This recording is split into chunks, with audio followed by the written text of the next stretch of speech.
সামনে যা পাইলাম তাই করলাম, সামনে যা দেখলাম তাই করলাম। হায় যুবক, এটা কি কোনো জীবন হইতে পারে? জীবনের কোনো আগা নাই, মাথা নাই, লক্ষ্য নাই, উদ্দেশ্য নাই। কেন এতক্ষণ ধরে মোবাইল টিপতেছ? কেন সারা রাত উলঙ্গ ছবি দেখতেছ? কেন নর্তকী দেখতেছ, জেনা দেখছো, বেবিচার দেখতেছ? এক ওয়াক্ত নামাজ পড়ো না, কোনো দিন ফজরের নামাজ পড়ো না। জানো না রাত কখন হয়, দিন কখন হয়, আলো কখন হয়, ভোর কখন হয়? কিচ্ছুই বুঝলা না। শুধু নারী, ছবি, নর্তকী, জেনা, বেবিচার, মদ, জুয়া, মোবাইলের অস্থিরতা, অসভ্যতা, আর বন্ধুদের আড্ডা। কে তোমার মা, কে তোমার বাবা, কে তোমারে বানাইলেন, কে তোমার রসুল, কে তোমার কিতাব, কি তোমার ধর্ম, কিচ্ছুই জানলা না। আরে মুসলমানের বাচ্চা এত বড় অপদার্থ মানুষের বাচ্চা হইতে পারে না। এটা জন্তু জানোয়ার হইতে পারে বেটা, হাইওয়ান হইতে পারে বেটা। মানুষের বাচ্চা এত বেখবর হয় না। যাকে আল্লাহ আকল দিয়েছেন, যাকে আল্লাহ চোখ দিয়েছেন, যাকে আল্লাহ কান দিয়েছেন, যাকে আল্লাহ দিল দিয়েছেন, যাকে আল্লাহ তাআলা এত সুন্দর শরীর দিয়েছেন, তার একটা বার ভাবা উচিত ছিল আমি আসলাম কোত্থেকে, কে আমারে বানাইল, কেন বানাইলো, আমি করছিটা কি? তিনি আমার কাছে এটাই চাইছিলেন। ওফ, আল্লাহ বলছেন ইনসান মিন নুতফাতিন আমশাজ, আমি আল্লাহই স্বামী স্ত্রীর মিশ্র বীর্য থেকে মানুষকে সৃষ্টি করেছি। কেন? নাবতালিহি নাবতালিহি নাবতালিহি। আল্লাহ বলছে বান্দা বিশ্বাস করো, তোমারে বানাইছি পরীক্ষা করার জন্য, পরীক্ষা করার জন্য, পরীক্ষা করার জন্য। নাবতালিহি ওয়ালা নাবলুয়ান্নাকুম ওয়া নাবলুকুম লিনাবলুয়াহুম লিয়াবলুয়াকুম, একই শব্দ, কোরআনের শব্দগুলো। পরীক্ষা করার জন্য, পরীক্ষা করার জন্য, পরীক্ষা করার জন্য, পরীক্ষা করার জন্য। যদি বলি আল্লাহ আপনি আমার কি পরীক্ষা নিবেন? আল্লাহ বলেন আমি জানতে চাচ্ছি, দেখতে চাই আমি তোমার একটা অনির্দিষ্ট হায়াত দিয়েছি, অস্থায়ী। একে তো এই পৃথিবী তোমার জন্য স্থায়ী না, দ্বিতীয়ত যেটুকু হায়াত দিছি তাও অনির্দিষ্ট। একে তো তুমি স্থায়ী থাকবা না, দ্বিতীয়ত যে কয়দিন থাকবা তাও জানা না। কথা বুঝেন নাই আপনি? একটা মনে করেন আমি বুঝলাম যে আমি এই পৃথিবীতে স্থায়ী না, অস্থায়ী, বাকি কয়দিন এটা কইয়া দেন আমারে। কি 14 দিন না 14 মাস? তাইলে আমি এভাবে গুছাইতাম। যদি 14 দিনের হয় তাইলে 2টা লুঙ্গি এলেই তো সারে। আর যদি 14 বছরের হয় তো আরো কিছু সামানা লাগবে। কথার কথা আল্লাহ বলে না, আমি এটাও বলবো। কতদিন থাকবো, থাকতে দিব তোমারে তাও জানাবো না, তাও জানাবো না, আমি জানি শুধু। তাহলে একটি অস্থায়ী জায়গায় অনির্দিষ্ট কিছু সময়ের জন্য আল্লাহ বলেন আমি তোমাকে থাকতে দিছি পরীক্ষা করতে। তুমি কি স্থায়ী ঠিকানা জান্নাতে যেতে চাও নাকি জাহান্নামে যেতে চাও? এই পরীক্ষার জন্য, এই পরীক্ষার জন্য। এবার যদি বলি আল্লাহ আমি যাতে পরীক্ষায় পাশ করতে পারি, আমার জন্য আপনি কি ব্যবস্থাপনা দিছেন, কি কি ব্যবস্থাপনা দিছেন? তো আল্লাহ তাআলা বলেন 3টি ব্যবস্থা আমি 24 ঘন্টা তোমার জন্য দিছি। কয়টা বলেন না ভাই, কয়টা? 1 নাম্বার হলো ফাজআলনাহু সামিআন বাসীরা, আমি আল্লাহ তাআলা তোমাকে আমাকে মানার মতো যতগুলো হুকুম আমি করেছি, যতগুলো নিষেধ আমি করেছি, প্রতিটা হুকুম পালন করার, প্রতিটা নিষেধ বর্জন করার আমি আল্লাহ শতভাগ যোগ্যতা সম্পন্ন একটি শরীর, দেহ আমি আল্লাহই তোমারে দিয়েছি। একটা হুকুম এমন নাই বন্ধু যেটা আমার শরীরের মধ্যে সক্ষমতা নাই অথচ আল্লাহ করতে বলছে। এমন একটা গুনাহ নিষেধ এমন নাই যেটা আমার পক্ষে বিরত থাকা সম্ভবই না অথচ আল্লাহ আমার এটা থেকে বিরত থাকতে বলছেন। আল্লাহর কসম এমন কোন হুকুম মালিকের নাই। আল্লাহ তাআলা জুলুম করে না। ইন্নাল্লাহা লা ইয়াজলিমু মিসকালা যাররাহ, নিশ্চয়ই আল্লাহ তাআলা এক বিন্দু জুলুম করে না। মনে করেন আমারে আল্লাহ বলছে রুকু দিতাম, এখন আমার কোমরে বাঁকা হয় না, তাইলে আমি বলতাম যে আপনি আমার দেখতেছেন আমার কোমরটাই ভাঙে না, আপনি আমারে রুকু করতে বললেন, এটা তো জুলুম করলেন। এখন কি বিষয়টা এমন? কথা বলেন না কেন? আমারে আপনি সেজদা দিতে বললেন, আমি তো নিচের দিকেই যাইতে পারি না, আমারে বানাইলেন তাল গাছ, আমারে বললেন সেজদা দিতে, তাইলে না এটা জুলুম হইতো। কিন্তু আমার আপনার শরীরের মধ্যে এই যে কনুই ভাঙ্গে, হাঁটু ভাঙ্গে, কোমর ভাঙ্গে, বাঁকা হয়, এটা কেন দিলেন? তো আল্লাহ তাআলা সেজদা করার যোগ্যতা দিলেন। তার একটি বিধান বলেন, একটি, ওযু, গোসল, নামাজ, রোজা, হজ, যাকাত, জিকির, তেলাওয়াত, দান, সাদাকা, গুনাহ থেকে বাঁচা, হারাম থেকে বাঁচা, চুরি, ডাকাতি, জিনা, ব্যভিচার, মদ, জুয়া, সুদ, ঘুষ, অশ্লীলতা, বেহায়াপনা থেকে ফিরে আসা, কোনটার যোগ্যতা আমার শরীরের মধ্যে নাই? যে আমার চোখটার এমন অবস্থা যে আমি যদি কোনো বেডির দিকে চাই তা আর নামাইতে পারি না, এমন তো তার সমস্যা কি? এমন যদি হইতো হুজুর আমি একবার যদি চোখ উঠাই কবে 30 মিনিটের কবে আর নেই দিকে নামাইতে পারি না, তাইলে না একটা বড় অসুবিধা হইতো। বলেন, তাহলে আমরা যদি উপরের দিকে তাকাইতে পারি তো নিচের দিকে চোখ নামাইতে পারি না? পারি কি না বলেন না? তো সমস্যা কি? সমস্যাটা কোথায়?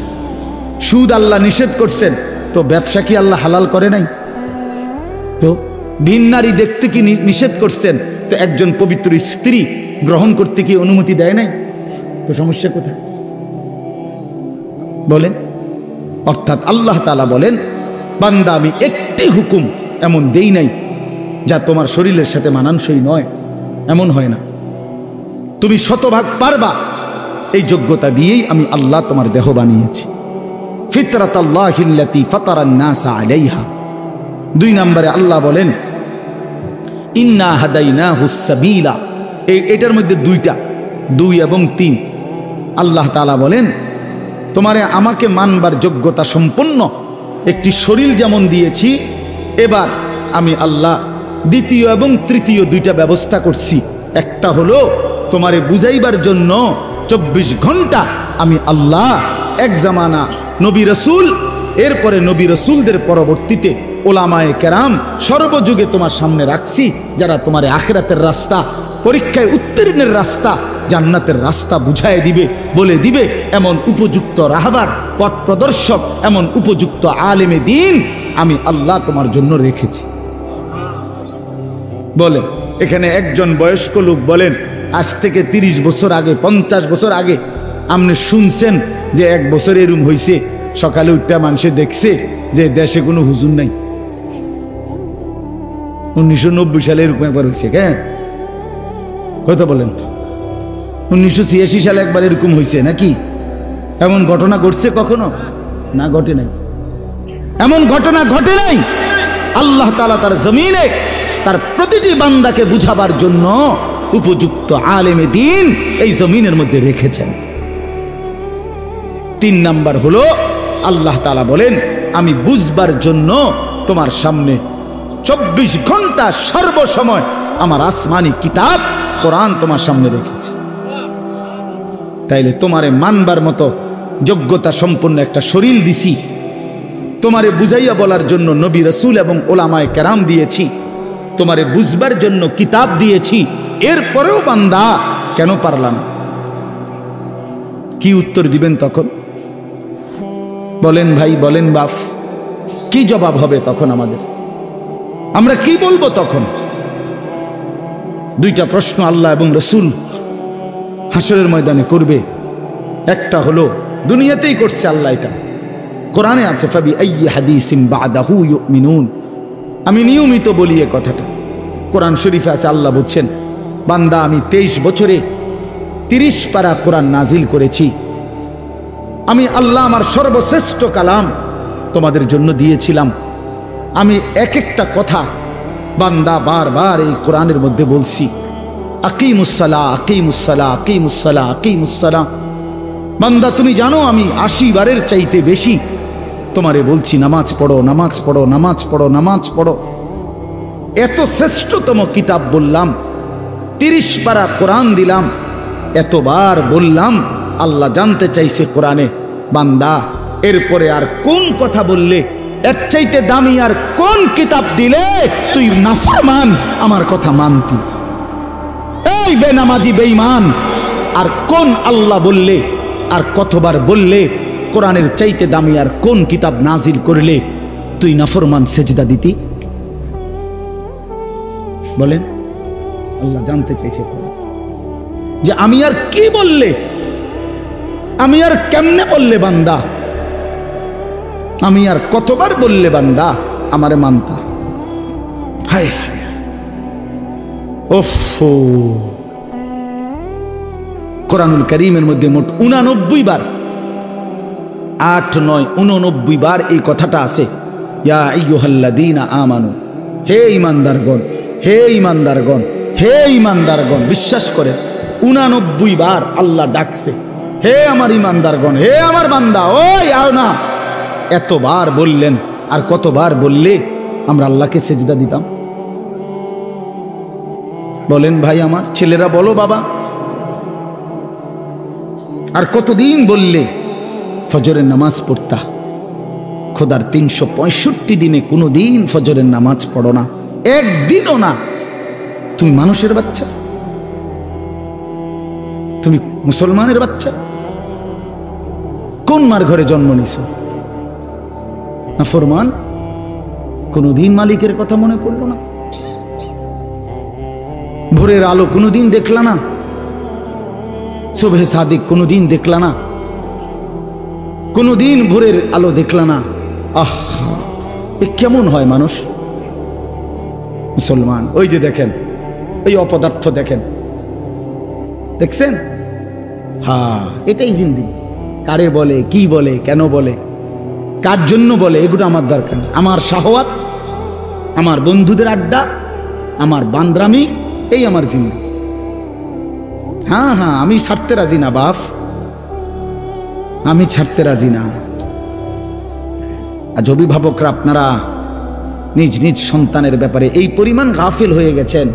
সবাই বিল্ডিং দেখায়, বিল্ডিং, হুজুর গড় ইয়ান করছি, কিন্তু দোয়া করে দেয়। কিতা দোয়া করতো? বিল্ডিং এর আবার দোয়া কিতা?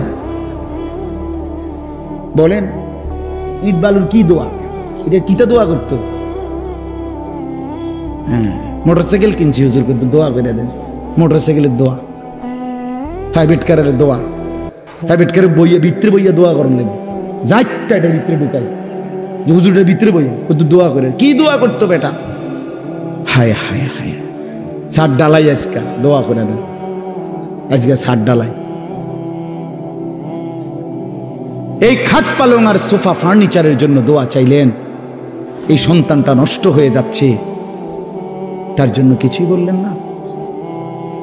ছেলেটা এক ওয়াক্ত নামাজ পড়ে না, মেয়েটা কোনোদিন পর্দা করে না, স্ত্রী পর্দা করে না, ঘরে প্রতিদিন রঙিন টেলিভিশন চলতেছে, স্ত্রী, ছেলে মেয়ে, নাতি নাতনি প্রতিদিন নাচ গান নর্তকীর ছবি দেখতেছে, হিন্দি সিরিয়াল দেখতেছে। আহা, এদের জন্য কোনো কান্নাকাটি নাই? প্রত্যেক রুমে রুমে ছেলে মেয়ে, প্রত্যেকের হাতে হাতে একটা একটা মোবাইল, সারা রাত উলঙ্গ ছবি দেখতেছে। কার জন্য ছাদ ডালাই দিতেছেন? এই নাফরমানের জন্য? এই সোফা কার জন্য বানাইলেন? এই খাট কার জন্য বানাইলেন? এই হাইওয়ানদের জন্য, যারা একটা সেজদা দেয় না, সারা রাত উলঙ্গ ছবি দেখে, কোনদিন ফজরের নামাজ পড়ে না, যে হাইওয়ান, এই চতুষ্পদ জন্তুর জন্য ঘর বানাইলেন? আফসুসের ব্যাপার, আফসুস। আমার রীতিমতো আশ্চর্য লাগে এটা। নিজেরা চলতে ফিরতে তো দেখি এটা, কি পরিমাণ বিরক্ত হই মাঝে মাঝে। কি কয় কয় ঘরের লেগে দোয়া করতো, বিল্ডিং এর লেগে দোয়া, ছাদের লেগে, প্রাইভেট কারের লেগে, মোটর সাইকেল লেগে। প্রায় তো আমার ঘরে জ্বালাতন করে, বুঝছেন না কথা? এগুলোর লেগে করে। সেদিন বাংলাদেশের একজন বড় বুজুর্গ আলেম আছে, হযরত মাওলানা আবুল বাশার মোহাম্মদ সাইফুল ইসলাম, অনেক বড় আল্লাহওয়ালা একজন আলেম। উনি একটা সুন্দর কথা বলছে, যে বলছে, হে ব্যবসায়ী ভাই, তোমার ব্যবসার বরকতের জন্য, ব্যবসার লাভের জন্য তাবিজ তালাশ করতে কত হুজুরের কাছে গেলা। একটা তাবিজ দেন হুজুর, কিছু একটা ঝুলাইয়া রাখতাম দোকানে, যাতে করে ব্যবসায় রুটি রুজিতে বরকত হয়। কিন্তু ব্যবসাটা হালাল না হারাম, আমার এই পদ্ধতিটা হুজুর, এটা জানবার জন্য কোনো আলেমের কাছে একবারও গেলা না? বুঝেন নাই কথাটা? তাবিজের লেগে তো অনেকবার গেলা, কিন্তু হালাল হারামের জন্য, হ্যাঁ, কোম্পানির মাল বেচছে, মাল বেচছে 6 মাস, এখন কই আপনি? এখন কোম্পানি কি দিছে? বিশেষ অফার দিছে, 60 জন 70 জন নারী পুরুষ সবাই মিলে ট্যুরে গেছে। বাহ, কোম্পানির থেকে দিছে। উনি কোম্পানির থেকে বেড়া বেড়ির লগে ঘুরতেছে। এটা শরীয়ত সম্মত? এটা জিগাইলেন না কাউরে? এটা হালাল না হারাম জিজ্ঞাসা করলেন না? হ্যাঁ, লোডার লগে যে বদনা ফিরি লইলেন, বালতির লগে যে জগ ফিরি লইলেন, এটা জিগাইলেন না হুজুর রে যে হুজুর এটা হালাল না হারাম? কথা বোঝেন নাই আমার? এটা জিজ্ঞাসা করা দরকার ছিল না? এটা জানা দরকার না? না না না, তাবিজ দেন, তাবিজ। তাবিজ যদি 13টা তাবিজ হুজুর 13টা দেন, কত করে হাদিয়া কন? 230 টাকা করে গুন্না দেন। হ্যাঁ জান, আপনি 30 টাকা করে কম দেন, 200 করে দেন। 13 দুগুণে কি 2600 দেন। এই হলো জিন্দেগি আমাদের। আপনারা রাগ হয়েন না। অর্থ হলো এই কথা বুঝানো যে আমরা এইভাবে যদি নিজেদের ব্যাপারে, সন্তানের ব্যাপারে, স্ত্রী পুত্র পরিজনের আখিরাতের ব্যাপারে ভুলে যাই, এই ঘর বাড়িয়ে খাট পালং আর সোফা ফার্নিচার এগুলো দেখাইয়া আল্লাহর কসম কোনো লাভ হবে না। 20 বছর পরে আমি বললাম আপনার ঘরের সাজানো ফার্নিচারওয়ালা এই বাড়ি বরাবর আপনার মৃত্যুর 20 বছর পরে আইসা আপনি একদিন কবর থেকে ফেরেশতারে বললা ঘন্টা 2-1 জন্য আপনি বাড়িতে আইসেন, নিজের বাড়িতে 20 বছর পরে আইসা দেখবেন আপনি যে ঘর ফার্নিচার আসবাবপত্র দিয়ে সাজাইয়া দিয়ে গেছিলেন তার কিছুই আপনার ঘরে নাই। সবগুলো পুরাতন হয়ে যাওয়ার কারণে, মডেল চেঞ্জ হয়ে যাওয়ার কারণে এগুলো ফেলে দিয়ে পরবর্তী জেনারেশন নতুন কিছু দিয়ে ঘর সাজাইছে। আপনি দেখবেন নাই, এগুলো নাই। এই সোফা নাই, আপনার বানানো সেই খাট আর নাই, ওই ফ্রিজ আর নাই, ওই ফার্নিচার আর নাই, এগুলো এখন আর নাই, এগুলো চলে না, এগুলো হালাই দিছে।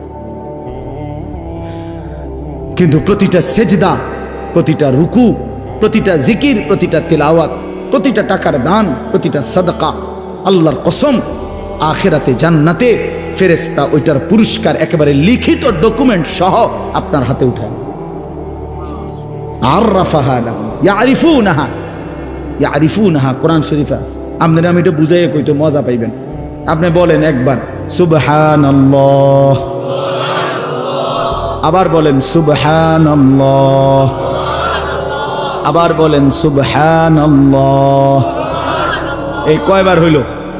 এই হাসরের ময়দানে ফেরেশতা জান্নাতে এই বান্দাকে বলবে যে ভাই সাহেব 15ই নভেম্বর 2024 11:36 শাহেদা গোপ দারুল উলুম মঈনুল ইসলাম মাদ্রাসার মাহফিলে আপনি 11:36 যখন বাজে তখন একবার সুবহান আল্লাহ পড়ছিলেন, এইটা সেই সুবহান আল্লাহর পুরস্কার।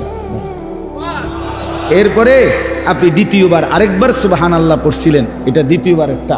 এরপরে আরেকটা দিবে, সেটা বলবে এটা তৃতীয়বার একটা। এইভাবে আলাদা আলাদা এখানে আপনার পুরস্কারের মধ্যে, বিনিময় প্রতিদানের মধ্যে আপনার এখানে লেখা আছে একেবারে সন, তারিখ, দাগ নম্বর, BS-CS RS শুদ্ধ লেখা থুইছে। কুলু ওয়াশরাবু হানিআম বিমা কুনতুম তা'মালুন। রব্বুল আলামিন বলেন, আমার জান্নাতি বান্দা সারা জিন্দেগীর সমস্ত নেক আমলের বিনিময়ে আমার জান্নাতে আরামসে খাও এবং পান করো। কুলু ওয়াশরাবু হানিআম বিমা আসলাফতুম ফিল আইয়ামিল খালিয়া। আল্লাহ জান্নাতি বান্দাকে বলবে, বান্দা দুনিয়ার জিন্দেগিতে যেই নেক আমলগুলো করেছো তার প্রতিটা হিসাব করে করে আজকে জান্নাতটা তুমি উপভোগ করে নাও। 100 হিসাব বুঝাই দিবে।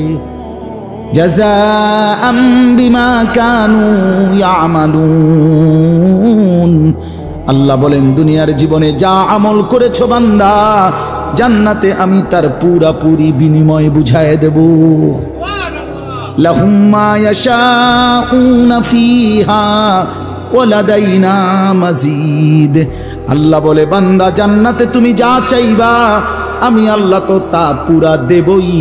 কিন্তু বান্দা তুমি চাইবাই কয়টা, জানোই কয়টা, চিনোই কয়টা? আমি আল্লাহ তোমার চাওয়া যখন শেষ হবে, ওয়ালাদাইনা মাজিদ, আমি নিজের থেকেও আরো অগণিত কোটি কোটি নিয়ামত দেব। হ্যাঁ, আপনি বোকা ভাইবেন নাম করে, আমরা 2-4 কলম পইরাই বুঝছি আখেরাত ঠিক আছে। ছেলেরা নিজেরে চালাক ভাইব না, নাফরমান চালাক হয় না। পাপী কখনো চালাক নয়, পাপী বোকা। অসভ্য কখনো চালাক হয় না, বেনামাজি কখনো চালাক হয় না, সুদখোর কখনো চালাক হয় না, হারামখোর কখনো চালাক হয় না, ঘুষখোর কখনো চালাক হয় না, গাঁজাখোর, ফেন্সিখোর, বাবাখোর, ডাইলখোর, ইয়াবাখোর, ফুট্টাখোর, মদখোর, নেশাখোর, সে কোনোদিন বুদ্ধিমান হয় না। সে বোকা, আহাম্মক, বলদ বলদ বলদ, বেউকুফ। এটা বেউকুফ। বাটপার তো বাটপারে না, বাটপার চালাক হইব কেন? কথা বলেন না কেন? মনে করেন হেইতে 3টা কমলা ফসা দিয়া 1 ডজন বেচে লাইছে, 12টা ভিতরে 3টাই ফসা। আমনি করেন মাশাআল্লাহ, চালাক দেখছুন কেমন? না না, হে সিটারে নাই, চালাক কি? কথা বলেন না কেন? হয় বাটপার, হয় চালাক হবে কেন? 100 গ্রাম গোস্ত কম দিয়া 1 কেজি বেচে লাইছে, হে চালাক, হে বাটপার, হে চিটার। তো চিটার তো চিটারে না, হে চালাক হবে কেন?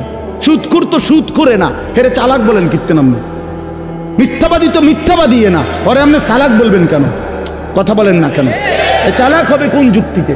পৃথিবীর কোন অভিধানে লিখছে, কোন ডিকশনারিতে লিখছে? আমি কুমিল্লা ভিক্টোরিয়া কলেজ থেকে মাস্টার্স পাস করছি, আপনি কোন বইয়ের নাম কোন ডিকশনারিতে লিখছে চালাক তাহাকে বলে যে মিছা কথা সুন্দর করে বলতে পারে? হ্যাঁ, এটা কোথায় আছে? যে মানুষকে ধোঁকা দেয়, প্রতারণা করে, তাহাকে চালাক বলে, এটা কোন কিতাবে লিখছে? আর কিতাব থুন আপনি, বই কোন বই, কোনটাতে লিখছে ভাইয়া? পৃথিবীর কোথাও নাই।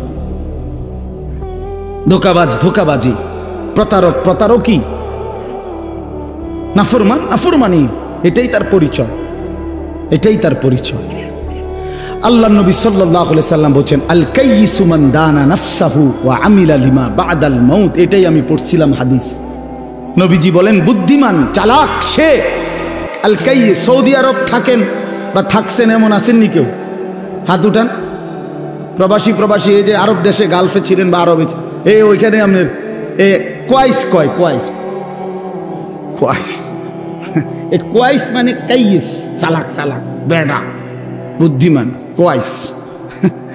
কোয়াইস মানে এটা গ্রাম্য আরবি কয় আর কি, মানে আল কাইয়িস অর্থ হলো বুদ্ধিমান, চালাক। আল্লাহ নবী বলেন, আল কাইয়িস বুদ্ধিমান সে, চালাক সে, মান দানা নাফসাহু, যে তার নিজের হিসাব রাখে, ও আমিলা লিমা বা'দাল মাউত, এবং মৃত্যু পরবর্তীর জন্য আমল করে। এই জন্য বাপ, রাত গভীরে আমি আর দেরি করতে চাই না। আমার উদ্দেশ্য এই কথাটা বোঝানো, মৃত্যুকে যে বোঝে, মৃত্যুর ফিকির যে করে, আখেরাতকে যে চেনে, কবরকে যে চেনে, আখেরাতের জিন্দিগি যে বোঝে, আল্লাহর কসম সে বুদ্ধিমান। বুদ্ধিমান। দুনিয়া আমার, আখেরাতও আমার, দুইটাকে যে সামলাইয়া নেয় সেই চালাক। আপনি বাজারও করেন, আপনি নামাজও পড়েন, অসুবিধা কি? আপনি সংসারও করেন, হালালও রোজগার করেন, অসুবিধা কি? ইসলাম মানা মানে তো বউ ছেড়ে দেওয়া নাকি? ইসলাম মানা তো সন্তানাদি ছেড়ে দেওয়া নাকি? আল্লাহকে মানা মানে তো বাজার ব্যবসা লেনদেন সব বন্ধ করিয়া আফ্রিকার জঙ্গলে গিয়া বসে যাওয়া নাকি? তো কি, কোনটা বলতে মানা করছে? কিছুই তো নিষেধ করে নাই, শুধু আল্লাহকে ভুলতে নিষেধ করছে, আল্লাহর হুকুম ভুলতে নিষেধ করছে, আখেরাত ভুলতে নিষেধ করছে। আল্লাহ বলছে, বান্দা দুনিয়া নেও, দুনিয়া কামাই করতে হালাল। কেউ যদি অজস্র কোটি টাকারও মালিক হয়, এটা তো দোষের না, দোষের না। হারাম টাকার 10 টাকাও তো ক্ষতিকর। হযরত আব্দুর রহমান ইবনে আউফ একজন সাহাবী ছিলেন, বেহেশতের সুসংবাদ প্রাপ্ত 10 জনের একজন, আশারায়ে মুবাশশারা যাদেরকে বলে, এর মধ্যে উনি একজন। আব্দুর রহমান ইবনে আউফ রাদিয়াল্লাহু তাআলা আনহু, উনি এত বড় ব্যবসায়ী ছিলেন মদিনায়। কিতাবে আছে, ওনার এক এক দিন ব্যবসার মাল মদিনার বাজারে চালান আসতো পাইকারি 100 উট বোঝাই মাল। একদিনে এক এক দিনে মাল আইতো, 100 উট বোঝাই মাল মদিনার বাজারে ওনার গুদামে নামতো। উনি কত বড় ব্যবসায়ী ছিলেন সেই জামানায়, আজ থেকে 1500 বছর আগে। তো কি হয়েছে এতে? হালাল তো হালালই, হারাম থেকে বাঁচা। এই জন্য মৃত্যুকে মনে রাখা, আখেরাতকে মনে রাখা, কবরকে মনে রাখা, কেয়ামতকে মনে রাখা, হাসরের মাঠকে মনে রাখা, এটাই আমাদের জিন্দেগির পুঁজি। আর এই কোরআনুল কারীমের মধ্যে আল্লাহ তাআলা এটাই বারবার বারবার মনে করায় দিয়েছে। আল্লাহ বলছে, বান্দা যাই করো শুধু এদ্দুর মনে রাখো, এটা থাকবে না, এটা থাকবে। দুনিয়া যতই সাজাও বান্দা মনে রাখো, তুমিও থাকতা না, দুনিয়াও থাকতো না। তুমিও যেমন মৃত্যু হবে, এই কায়নাতেরও মৃত্যু হবে। এই দুনিয়ার প্রত্যেক মানুষের মৃত্যু হলে সেটারে মৌত বলে, আর একদিন গোটা সৃষ্টি জগতের মৃত্যু হবে, সেটারে কিয়ামত বলে, সেটারে কিয়ামত বলে। কেউ থাকবে না, আল্লাহ কথাটা বারবার মনে করাইছে। তোমার যেমন মৃত্যু হবে, সৃষ্টি জগতেরও মৃত্যু হবে। ইজাস সামাউন ফাতারাত ওয়া ইদাল কাওয়াকিবুন তাসারাত। আল্লাহ বলেছেন ইজাস শামসু কুফিরাত। আল্লাহ তাআলা এভাবে বারবার বলছেন ইজাস সামাউন শাক্কাত, আসমান ভেঙে যাবে, চূর্ণ বিচূর্ণ হয়ে যাবে, তারকারাজি খসে খসে পড়বে, সূর্য চন্দ্র আলোহীন হয়ে পড়বে। আল্লাহ তাআলা বলেন ইদা রাজ্জাতিল আরদু রাজ্জা, জমিন পাউডারের মতো রেজা রেজা পাউডার হয়ে যাবে। আল্লাহ তাআলা বলছে পাহাড়গুলো তুলার মতো ধুলির মতো উঠতে থাকবে। আল্লাহ বলছে, বান্দা একদিন আমি গোটা কায়নাত আমি শেষ করে দেব, আমার সংসার আমি গুছায় ফেলবো, আমার এই কায়নাত আমি আল্লাহ তাআলা ইসরাফিলের সিঙ্গার ফু দিলে আমি আল্লাহ তাআলা গুটিয়ে ফেলব। এই কথাটাই আপনাদের সামনে এখানে আমি শুনাইতে চাই, এই অল্প একটু শুনে। আল্লাহ তাআলা এখানে এই কথাটাই তুলে ধরছেন কোরআনের বহু সূরায়, যে বান্দা এই সৃষ্টি জগৎ একদিন থাকবে না, কিয়ামত হবে, একদিন ইসরাফিল ফু দিবে। ইসরাফিল যেদিন ফু দিবে, কোরআনে এই বর্ণনাটা দুই ভাবে আছে। একটা হলো ইসরাফিল প্রথমবার ফু দিবে, আরেকটা হলো ইসরাফিল দ্বিতীয়বার ফু দিবে। ইসরাফিল মোট দুইবার ফু দিবে। প্রথমবার ফু দিলে জমিনের মধ্যে ভূমিকম্প শুরু হবে। আল্লাহ বলেন এই ভূমিকম্পটা গোটা পৃথিবী একসাথে, আমার সৃষ্টি পুরাটা একসাথে নড়বে। ইন্না জালজালাতাস সাআতি শাইউন আযীম। আল্লাহ বলেন, বান্দা দুনিয়ায় বহু ভূমিকম্প তুমি দেখছো, তবে মনে রেখো কিয়ামতের ভূমিকম্প, ইসরাফিল ফু দিলে প্রথম যেই ভূমিকম্প হবে, কিয়ামত সংঘটিত হওয়ার জন্য, গোটা সৃষ্টিটা ভেঙ্গে চুরে যাওয়ার জন্য, সেটা হবে বড়ই ভয়ানক, সেটা বড়ই ভয়ানক। ইয়াউমা তারাউনাহা তাদহালু কুল্লু মুরদিআতিন আম্মা আরদাআত। কোরআন শরীফে আছে এই প্রথম ভূমিকম্প যখন শুরু হবে জমিনে, ইসরাফিলের ফু শুরু হবে, সব কিছু যখন ভাঙতে শুরু করবে, আল্লাহ তাআলা বলেন যে মা তার দুধের বাচ্চা কোলে দুধ খাওয়াচ্ছিল, ওই মা সন্তানকে ছুঁড়ে ফেলে দিয়ে পাগলের মতো ছুটতে থাকবে। ওয়াতাদাউ কুল্লু যাতি হামলিন হামলাহা, যে মায়ের পেটের বাচ্চা 10 মাস পূর্ণ হয়ে গেছে, এই আর ঘন্টা 2-4 ঘন্টা পরে বাচ্চাটা প্রসব হবে। আল্লাহর কসম, আল্লাহ কোরআনে বলছে সেই গর্ভধারিণী মা 10 মাস যে তার সন্তানকে গর্ভে লালন করেছে, ইসরাফিলের ফু দিলে জমিনের কম্পন যখন শুরু হবে, ভূমিকম্প, তখন এই গর্ভধারিণী মা এভাবে দৌড়বে, এভাবে ছুটবে, নিজের বাচ্চা নিজের থেকে খালাস হয়ে পড়ে যাবে, বা ফিরেও তাকাবে। ও তারা নাসা সুকারা, আল্লাহ বলে সমস্ত মানুষগুলো বাতালের মতো দৌড়তে থাকবে। এইভাবে সব কিছু কাঁপতে কাঁপতে সব কিছু কিছু দূর গিয়া গিয়া ভাঙ্গা ভাঙ্গা পড়বে, মুখ থুবড়ে পড়বে।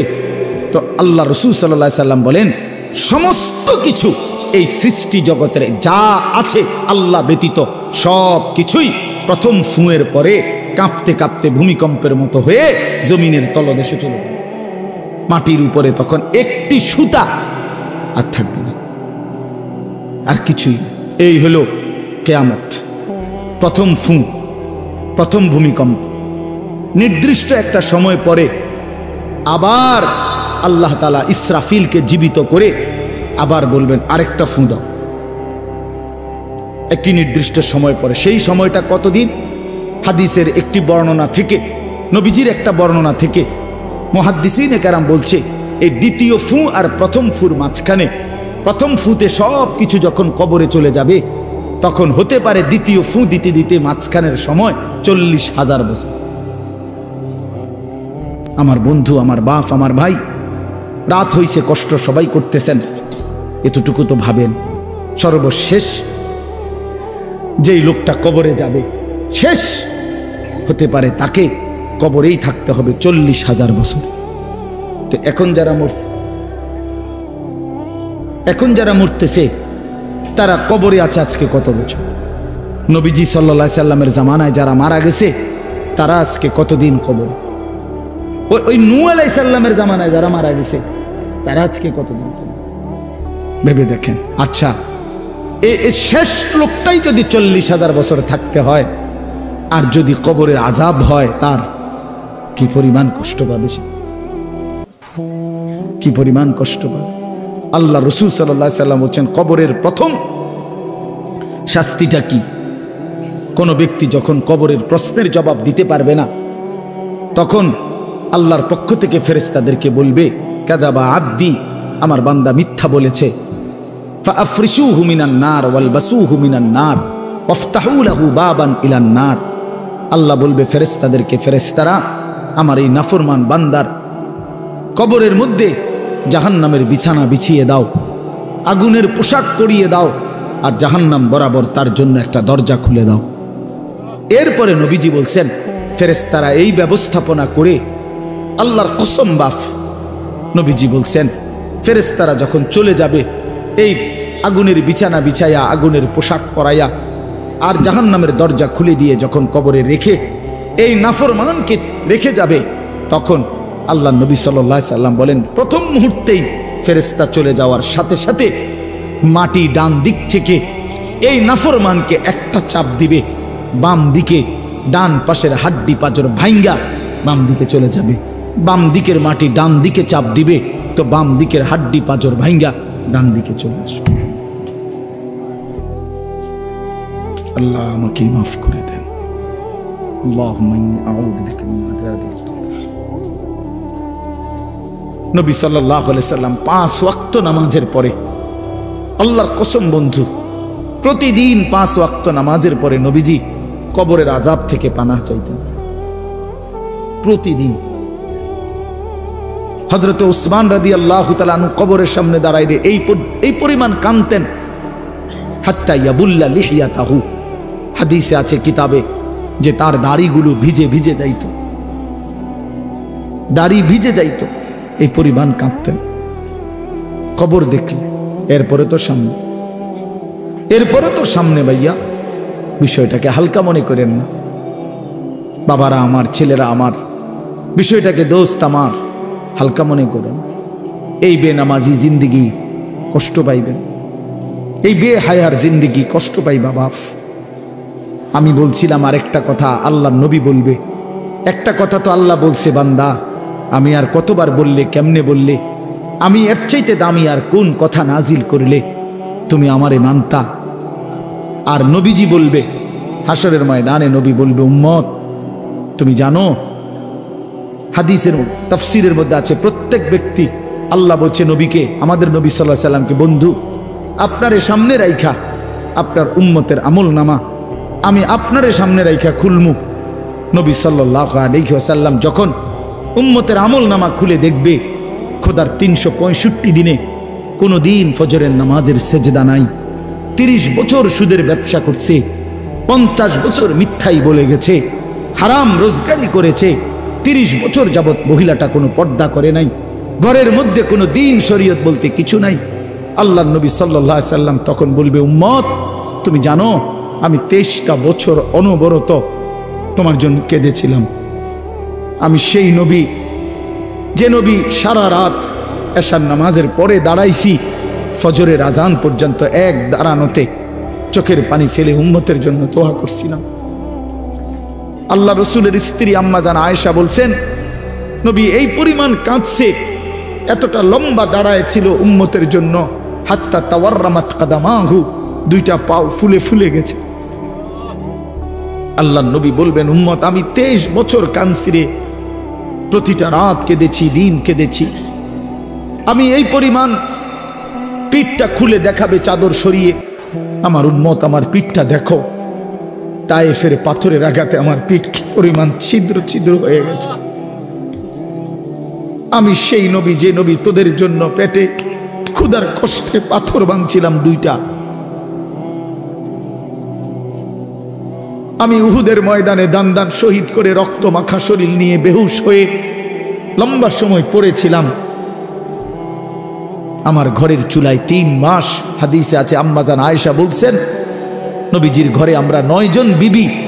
উনি বলছে আল্লাহর কসম 3 মাস, কোনো দিন টানা 3 মাসে কোনো দিন আমাদের ঘরের চুলায় 9 জন বিবির ঘরে কারো ঘরের চুলায় কোনো দিন আগুন জ্বলে না। 3 মাস খেজুর আর পানি দিয়ে আমরা জিন্দেগি কাটাইছি। আল্লাহর নবী বলবেন, উম্মত তাহলে এত কাঁদলাম কার জন্য, এত রক্ত ঝরাইলাম কার জন্য, পেটে পাথর বাঁধলাম কার জন্য, বিনিময়ে এটা কি আমল নামা নিয়ে আসছো? ছেলেরা বলো ভাই, একটা ছেলে বলো রাসূলুল্লাহ সাল্লাল্লাহু আলাইহি ওয়াসাল্লামের সুপারিশটা একটা মামুলি ব্যাপার? রাসূলুল্লাহ সাল্লাল্লাহু আলাইহি ওয়াসাল্লাম বলবে, উম্মত এটা কি আনলা?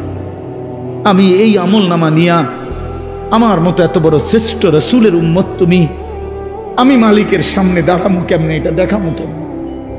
আরে চেয়ারম্যান ভাই, আপনি কেমনে দেখাইবেন? আপনার অনুসারী যদি, আপনার অঞ্চলের একজন মানুষের যদি পুরাটা পৃষ্ঠার মধ্যে 110টা মামলা থাকে, আপনি তার জন্য কেমনে নেবেন?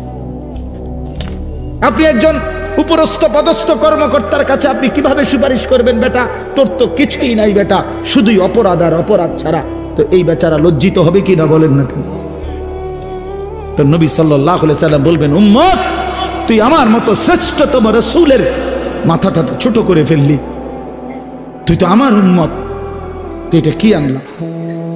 আমি কেমনে দেখাবো এটা আমার মালিকের সামনে যে রব্বুল আলামিন এটা আমার উম্মতের আমল নামা? ওফ,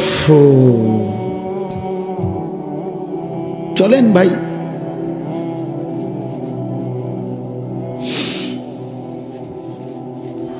এই জন্য দোস্ত আমার, বন্ধু আমার,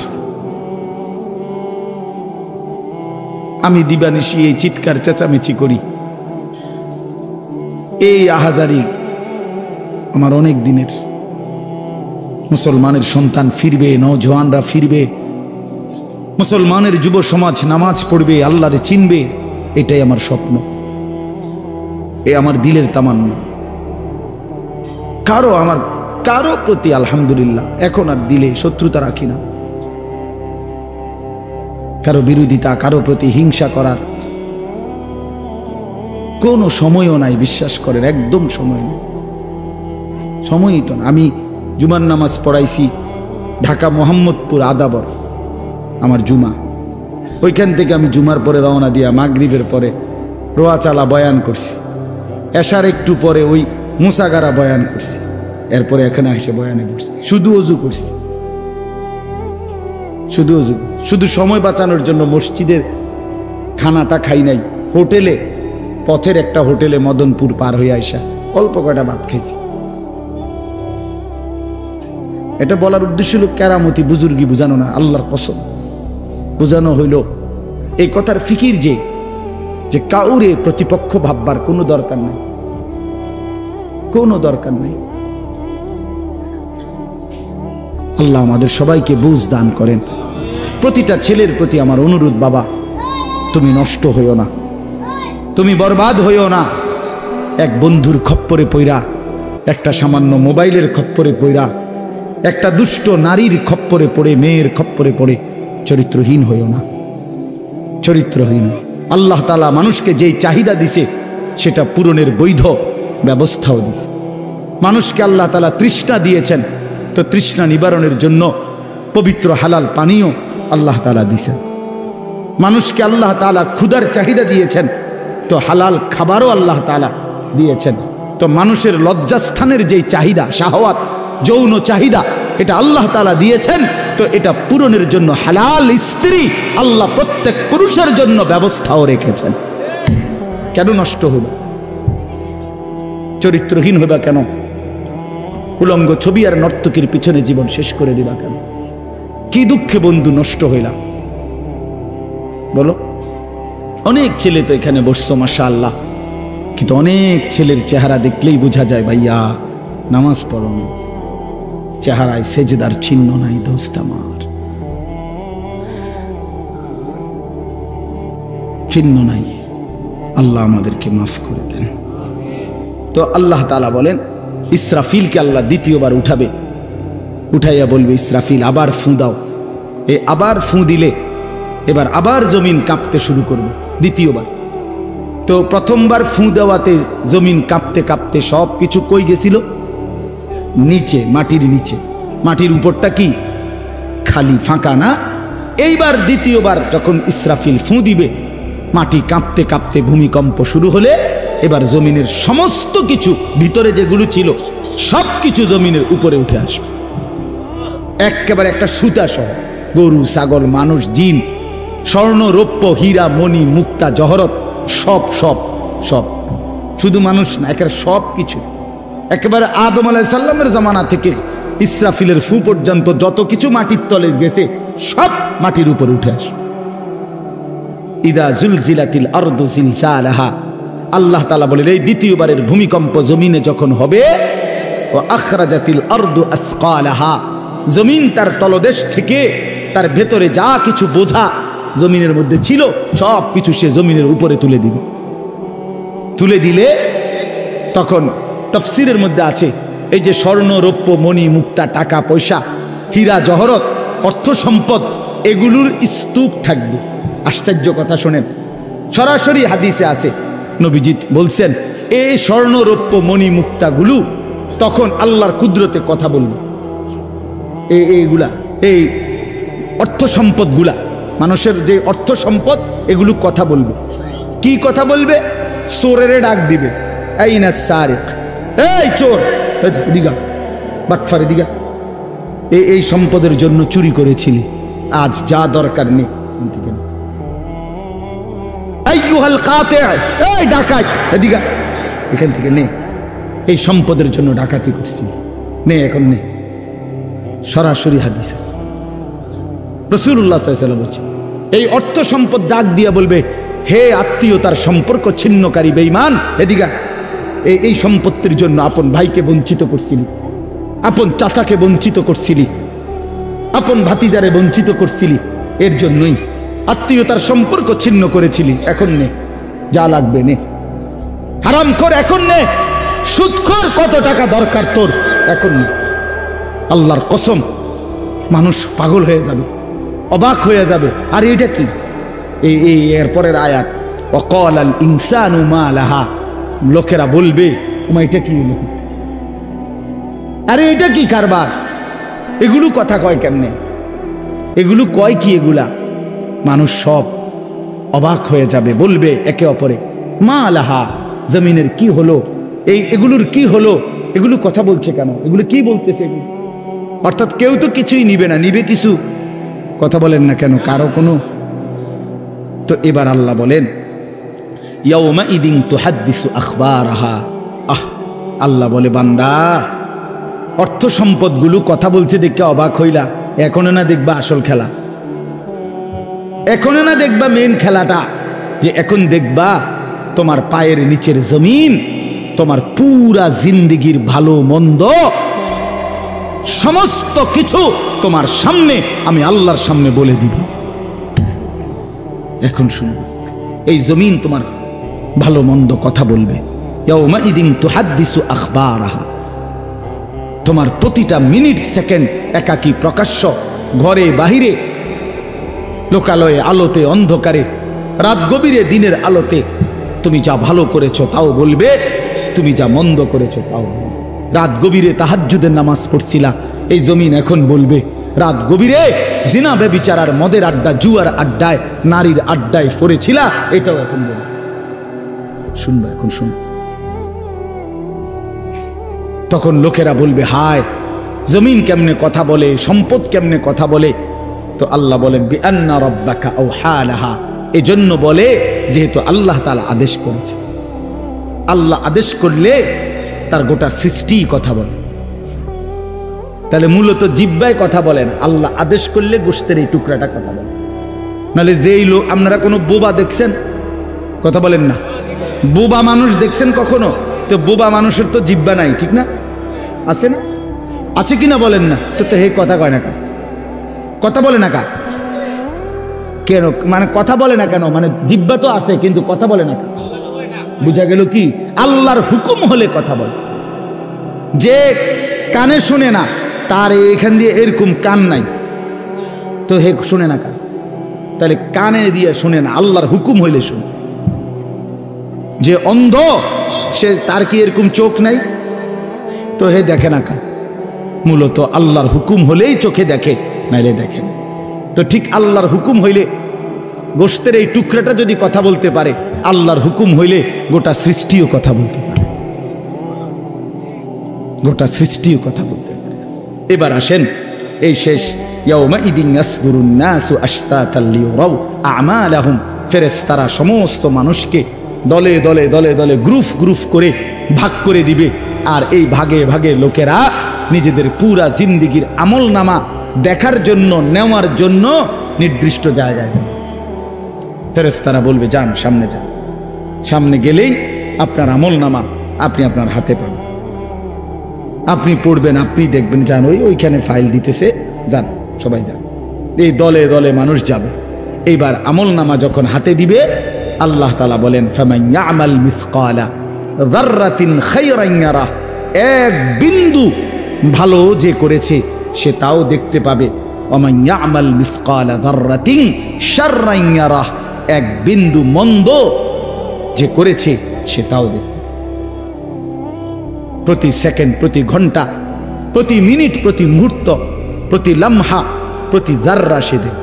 জাররা এই শব্দটা হলো কোরআনের, এই শব্দটা একটি এতটুকু পরিমাপ তাফসীরের মধ্যে লিখছে, লা জিনাতা লাহা, যেটার কোনো ওজন হয় না, মাপলে কোনো ওজন আসে না, এত সামান্য। মানে এটা 100 গ্রামও না, 1 গ্রামও না, 1 গ্রামও না, 1 গ্রামের অর্ধেকও না, অর্ধেকের অর্ধেকও না। এটা অণুও না, পরমাণুও না, এটা ইলেকট্রনও না, নিউট্রনও না, প্রোটনও না, কিচ্ছু না। বিজ্ঞান তো এগুলো ভাগ করছে না, ভাগ করে করে আপনার অণু থেকে পরমাণু, পরমাণুর থেকে এখন আরো ভাগ করছে। এই ইলেকট্রন, প্রোটন, নিউট্রন, এগুলো ভাগ করতে করতে সূক্ষ্ম থেকে সূক্ষ্ম, সূক্ষ্ম থেকে সূক্ষ্ম বিজ্ঞান বাহির করতেছে। কিন্তু জাররা বলে যেটার কোনো ওজনই নাই, কিচ্ছু নাই, এটা এত সামান্য, মানে তুমি যেটারে কিছুই মনে করো নাই, আল্লাহ বলেন ওইটাই তুমি দেখবে, ওইটাই দেখবে। এই জন্য বাপ আমার শেষ রাত গভীরে এই কথাই, আমরা আমাদের একাকী কিংবা প্রকাশ্য, আমরা আমাদের রাত কিংবা দিন, ঘর কিংবা বাহির আড়াল করবার সুযোগ নাই। সুযোগ আছে ভাইয়া? ছেলেরা কাজেই রাতের 3টায় দুনিয়া ঘুমায়, আল্লাহ ঘুমায় না। অশ্লীল ছবি দেখো না।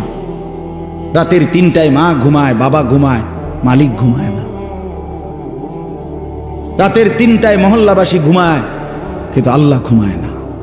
আলাম ইয়ালাম বিআন্নাল্লাহা ইয়ারা, আল্লাহ বলে বান্দা তুমি জানো আমি কিন্তু সারাক্ষণ তোমাকে দেখি। কতক্ষণ? কতক্ষণ?